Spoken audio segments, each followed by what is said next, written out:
اس سے بڑا خوش نصیب کون ہو سکتا ہے؟ اس لیے کہ جو سفر حج میں انتقال کرتا ہے، حدیث پاک میں آتا ہے کہ اللہ قیامت تک اس کا ہم شکل ایک فرشتہ پیدا کر دیتا ہے جو ہر سال اس کی طرف سے حج ادا کرتا ہے، اور اس کا ثواب اس کو ملتا ہے جو سفر حج میں انتقال کر گیا۔ بہت بڑی سعادت ہے حج کے سفر میں مرنا، لیکن سفر حج ہے اور سفر حج میں ایک بندے کا انتقال ہو گیا ہے۔ اس کے بعد لوگوں نے سوچا، اس لیے کہ آج کے دور کی طرح لوگ فلائٹ سے تو نہیں جاتے تھے، جہازوں میں بھی لوگ بہت کم جاتے تھے، اکثر کھچروں کا سفر، گھوڑوں کا سفر، پیدل سفر لوگ مل جل کر قافلوں کی شکل میں کیا کرتے تھے۔ اب چونکہ مکہ دور تھا، مکہ المکرمہ دور ہونے کی وجہ سے وہ لوگ سوچتے ہیں کہ چلو یہیں پر قبر کھود کر کے اس بندے کو دفن کر دیتے ہیں اور پھر اپنا سفر آگے بڑھا لیتے ہیں۔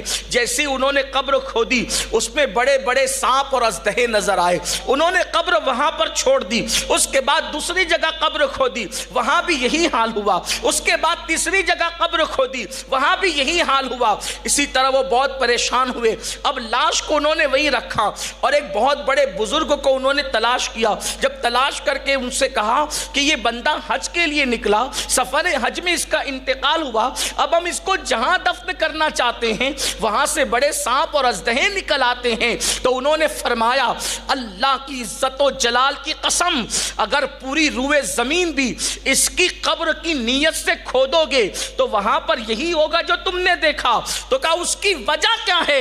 کہا اس کی وجہ یہ ہے کہ جب یہ ناپ تول کرتا تھا تو ناپ تول کے اندر کمی کیا کرتا تھا، اس لیے سفر حج میں مرنے کے بعد بھی عذاب قبر اس کا انتظار کر رہا ہے۔ میرے پیارے آقا صلی اللہ علیہ وآلہ وسلم کے پیارے دیوانوں، آپ اندازہ فرمائیں، گناہ کوئی بھی ہو وہ انسان کو ذلیل ہی کرتا ہے۔ ایک کفن چور نے ایک بزرگ کے ہاتھ پر توبہ کی، اور توبہ کرنے کے بعد جب وہ توبہ کر چکا تو بزرگ نے فرمایا یہ بتاؤ کہ جب تم کفن چور تھے، تم لوگوں کا کفن چراتے تھے، تو یہ بتائیے کہ اس وقت تم نے جب لوگوں کی قبریں کھودی تو کتنوں کی کھودی؟ تو کہا میں نے تو سینکڑوں کی قبریں کھودی اور کفن نکالا۔ تو کہا سچ بتانا تم نے سب مسلمانوں کی کھودی؟ کہا وہ سب کے سب مسلمان تھے۔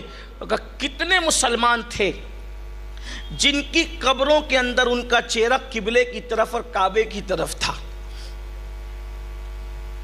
اس کفن چور سے اس اللہ کے ولی نے پوچھا اگر آپ دنیا کے اندر اس تصور کے ساتھ رہتے ہیں کہ ہمیں یہاں سے جانا نہیں تو جو چاہو کرو، اور یہ وہ حقیقت ہے کہ دنیا سے جانا ہے، اس کا انکار کافر بھی نہیں کرتے، اس کا انکار منافقین بھی نہیں کرتے۔ دنیا کا کوئی انسان جس کی عقل ہے وہ کبھی نہیں کہے گا کہ دنیا سے نہیں جانا ہے۔ ہر مذہب کے لوگ، ہر مسلک کے لوگ، ہر مکتبہ فکر کے لوگ یہی کہتے ہیں کہ دنیا سے ایک دن جانا ہے۔ اے جانے والوں، اور جب جانے پر یقین ہے، اپنے کندھوں پر کبھی دادا کو اٹھا کر لے گئے، اپنے کندھوں پر کبھی باپ کو اٹھا کر لے گئے، اپنے کندھوں پر کبھی دوست و احباب کو اٹھا کر لے گئے۔ اے سب کو اٹھا کر کندھوں پر لے جانے والوں، ایک دن تمہیں اور مجھے بھی لے جایا جائے گا۔ لیکن سنو سنو اور دل کے کانوں سے سنو، ماں کے پیٹ کی لذتیں اٹھا کر دنیا کے اندر آنے والوں، ایک دن قبر کے پیٹ کی بھی لذت اٹھانی ہوگی۔ اعمال اچھے ہیں تو ٹھیک ہے، ورنہ حال کیا ہوگا؟ اس قبر میں اے سی نہیں ہے، اس قبر میں اللہ اکبر لائٹ نہیں ہے، اس قبر میں بستر نہیں ہے، اس قبر میں اجالا نہیں ہے۔ یہ کہانی قصہ نہیں، ابھی آج ہی کے دن کی بات لے لو۔ احمد آباد میں ہوں اور اللہ اکبر دوپہر میں جب ظہر کی نماز کے لیے باہر نکلے ہیں تو اللہ اللہ حالت یہ ہوئی، بلکہ عصر کی نماز کا حال بھی یہی تھا، اور ابھی بھی گرم ہوائیں چل رہی ہے، حالانکہ سورج غروب ہونے کو گھنٹوں ہو چکے۔ میں سوچتا ہوں یا اللہ، جب دنیا کی گرمی کا یہ عالم ہے تو قبر کی گرمی کا عالم کیا ہوگا؟ نہ وہاں پنکھے ہیں، نہ وہاں لائٹ ہے، نہ وہاں اے سی ہے۔ قبر ٹھنڈی ہوگی کس کی؟ تمہارے خوبصورت چہروں کو دیکھ کر قبر ٹھنڈی نہیں ہوگی، تمہارا نسب دیکھ کر قبر ٹھنڈی نہیں ہوگی، تمہاری ڈگریاں دیکھ کر قبر ٹھنڈی نہیں ہوگی۔ ہاں ہاں، جس نے مصطفیٰ جان رحمت کی آنکھوں کو ٹھنڈک پہنچائی ہوگی انہی کی قبریں ٹھنڈی ہوگی، ورنہ اللہ اکبر جو مصطفیٰ جان رحمت کی آنکھوں کو ٹھنڈک نہ پہنچا جا سکا، یہاں تو خوب عیش کیے، یہاں تو خوب عیاشیاں کی، یہاں تو خوب آوارگی کی، یہاں تو خوب منمانی کی، لیکن قبر کا حال کیا ہوگا؟ اور قبر سے کہیں بھاگ کر جا نہیں سکتے، نہ بیٹے پنکھا جھلنے آئیں گے، نہ بہویں پنکھا جھلنے آئے گی، نہ بیوی پنکھا جھلنے آئے گی۔ ذرا تصور تو کرو، یہ گرمی کا موسم دیکھ کر تھوڑا سوچو تو صحیح، جب زمین کے اندر جاؤ گے اور وہ گرمی جھلسا رہی ہوگی، وہ گرمی تڑپا رہی ہوگی، اوپر سے اندھیرا، پھر اللہ کا عذاب، پھر خدا کی ناراضگی، ہمارا حال کیا ہوگا؟ اس لیے اللہ نے موقع دیا ہے، تھوڑا غور تو کرو۔ اس بزرگ نے پوچھا کہ تو نے سینکڑوں لوگوں کے کفن چرائے، سینکڑوں قبریں کھودی، تو نے کتنے مسلمانوں کے چہروں کو قبلے کی طرف دیکھا؟ سچ بتا۔ تو اس نے کہا حضرت میں نے اگر 100 قبریں کھودی تو 99 لوگوں کا چہرہ قبلے سے پھرا ہوا تھا اور ایک کا چہرہ کعبے کی طرف، یعنی 100 میں سے ایک، توجہ کرنا، 100 میں سے ایک بندے کا چہرہ قبلے کی طرف تھا اور 99 لوگوں کا چہرہ قبلے کی طرف نہیں تھا۔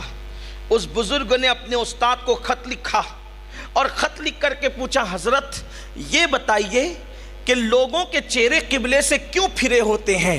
تو اس کے استاد نے جواب دیا جب دنیا میں لوگ سنت کے خلاف کام کرتے ہیں، رسول اللہ کی جو سنت ہے اس کے خلاف کام کرتے ہیں، یعنی بدعتوں کو رواج دیتے اور سنتوں پر عمل نہیں کرتے، تو مرنے کے بعد ان کے چہرے قبلے کی طرف نہیں رہتے بلکہ قبلے سے پھیر دیے جاتے ہیں۔ اگر حضور کی سنت کے خلاف کوئی کام کیا، جیسے مثال کے طور پر ایک مثال دیتا ہوں، ٹوپی پہننا یا عمامہ پہننا حضور علیہ السلام کی سنت ہے، اس پر تمام مکاتب فکر کے لوگ متفق ہیں۔ اب اگر کوئی ننگے سر گھوم رہا ہے تو خلاف سنت کیا، ٹھیک، اب خلاف سنت کیا تو وہ بزرگ کہہ رہے ہیں کہ قبر میں اس کا چہرہ قبلے کی طرف نہیں ہوگا۔ اب سوچیں، مرنے کے بعد اس کا منہ قبلے کی طرف نہیں ہوگا۔ اب اور بھی سنتیں آپ لے لیں، اور سنتیں، بہت ساری سنتیں، آپ کو سب پتہ ہے کہ سنتوں کا تذکرہ کیا کریں، لیکن آپ مجھے بتائیں جو سنت کے خلاف عمل کرے قبر میں اس کا چہرہ قبلے کی طرف نہیں ہوگا۔